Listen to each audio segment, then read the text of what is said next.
अशी चिक मोत्याची माळ होती ग 30 तोळ्याची ग. चिक मोत्याची माळ होती ग 30 तोळ्याची ग. जसा गणपतीचा गोंडा चौरंगी लाल बावटा ग.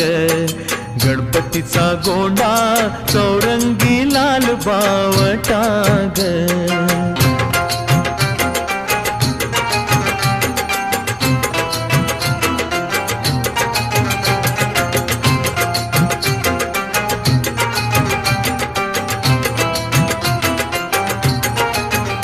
या चिकमाळेला रेशमी मौचार दोराग.